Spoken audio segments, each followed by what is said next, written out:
Di era digital saat ini, tantangan menjaga anak tidak hanya sebatas untuk memastikan mereka tidak keluyuran di luar rumah.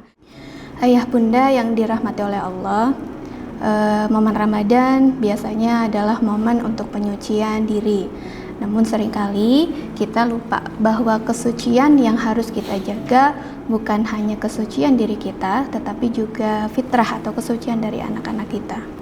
Di era digital saat ini, tantangan menjaga anak tidak hanya sebatas untuk memastikan mereka tidak keluyuran di luar rumah, tetapi juga memastikan mereka untuk aman dari ancaman yang menyelinap dari genggaman tangan mereka. Pada tema kesempatan hari ini, kita akan membahas berkaitan dengan child grooming pada anak di era digital. Mungkin sebagian dari ayah dan bunda belum tahu begitu ya, apa itu child grooming. Jadi secara sederhana, child grooming itu merupakan tindakan manipulatif yang dilakukan oleh seorang predator, yang dimana predator ini berusaha untuk dekat kepada anak kita secara emosional gitu, dengan bentuk kasih sayang ataupun hadiah ataupun dan yang lainnya, sehingga anak ini merasa dekat kepada mereka, dan nanti di akhirnya predator ini melakukan kekerasan atau tindakan eksploitasi.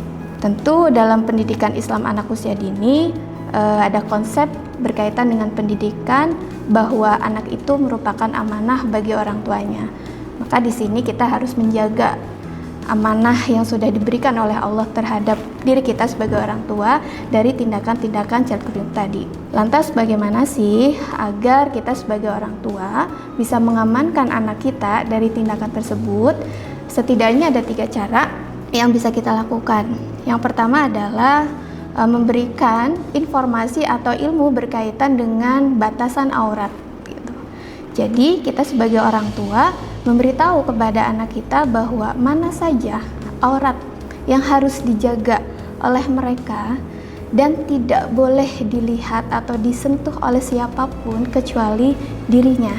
Bahkan ketika nanti ada orang yang meminta melihat atau menyentuh bagian aurat mereka, arahkan anak untuk segera melapor kepada ananda, kepada ayah atau bunda atau kepada orang terdekat mereka.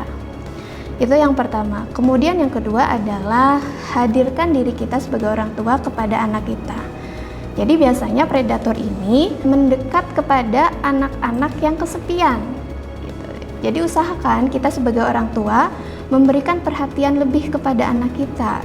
Dengarkan ocehan-ocehan mereka, cerita-cerita mereka, dari apa yang mereka tonton ataupun apa yang mereka lakukan sehari-harinya gitu.